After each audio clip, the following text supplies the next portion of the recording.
vient d'être 17h à Niamey. Merci d'écouter les programmes de Studio Kalangu. Tout de suite, le journal en français présenté par Rayla Tsoumana. La une ce vendredi 18 juillet 2025, le ministère du Commerce encadre désormais la fabrication du pain à travers une nouvelle réglementation. Plus de détails dans un instant. Au BPC session 2025, le département de Torodi affiche un taux de réussite de 40% en baisse selon l'inspecteur de l'enseignement secondaire. Les précisions dans ce journal.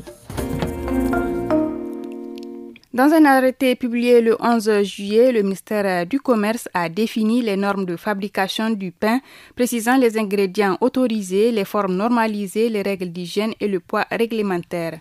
Le poids standard d'une baguette est établi à 250 grammes, soit un quart de kilo, avec une tolérance de 5%. Toutes les variétés de pain doivent être produites exclusivement à base de farine de blé, levure, sel, eau potable et additifs autorisés comme la vitamine C. L'utilisation du bromure de potassium est formellement interdite, précise l'arrêté. Sur un tout autre plan, le département de Torodi a enregistré un taux de réussite de 40% à l'issue de la session 2025 du brevet d'études du premier cycle. C'est ce qu'a indiqué Halidou Kimba, inspecteur de l'enseignement secondaire. Un résultat jugé inférieur à celui de l'année précédente, a-t-il précisé au micro de Boubacar Saini. Cette année, nous avons 3 centres d'examen dans le département de Torodi avec un effectif de 1042 candidats, dont 117 absents. 370 sont déclarés admis sur les candidats qui se sont présentés, soit un taux de réussite de 40%. Ce qu'il faut comprendre, c'est que le résultat de cette année est sensiblement inférieur à celui de l'année passée parce que l'insécurité a occasionné la délocalisation du centre de Maklondi à Torodi. Cela a fortement impacté le résultat car au total, ce sont 5 candidats du centre de Maklondi qui n'ont pas pu faire l'examen. Toujours dans la région de Tillabéri, à Baleyara, les autorités départementales ont organisé ce mardi une journée de dialogue réunissant les acteurs du monde rural.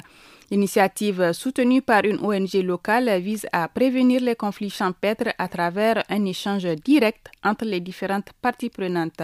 Madame Hawa Abdraman, représentante des groupements féminins, explique les objectifs de cette rencontre au micro de Seydou Abdouinditan. Les conflits, ce n'est pas uniquement entre agriculteurs et éleveurs. Ça peut arriver aussi entre éleveurs ou entre agriculteurs. En tant que représentante des femmes, quand un conflit survient, il touche les femmes aussi. S'il en résulte des dégâts, ce sont les femmes et les enfants qui en souffrent. C'est pour cela que la femme joue un rôle très important dans la prévention et la résolution des conflits. Nous avons pris l'engagement de sensibiliser les femmes sur les lois en vigueur en la matière. Notre appel, c'est de respecter les textes afin d'éviter tout conflit.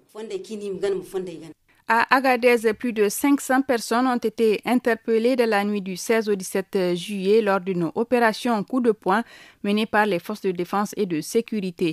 D'après Isaka Amadou, chef du service de police judiciaire et administrative d'Agadez, l'opération a permis la saisie de 9 véhicules, 20 tricycles, 51 motos, du matériel de chicha ainsi que plusieurs armes blanches. Cette action, selon lui, s'inscrit dans le cadre de la lutte contre la délinquance urbaine. Parlons santé à présent. Des spécialistes en santé alertent sur les risques liés à la consommation de pamplemousse ou de son jus en association avec certains médicaments. Cette interaction peut entraîner des effets indésirables graves, voire mortels. Une information encore largement méconnue du grand public, souligne Aboubakar Amadou Yaya, président de l'Association des étudiants en pharmacie du Niger. Il est interrogé par Hanatou Halidou. La pamplemousse contient des substances naturelles appelées les furanocoumarines et ces substances en réalité elles bloquent une enzyme très importante dans le système digestif. L'enzyme c'est une substance organique qui est censée diminuer la quantité de médicaments qui passent dans le sang.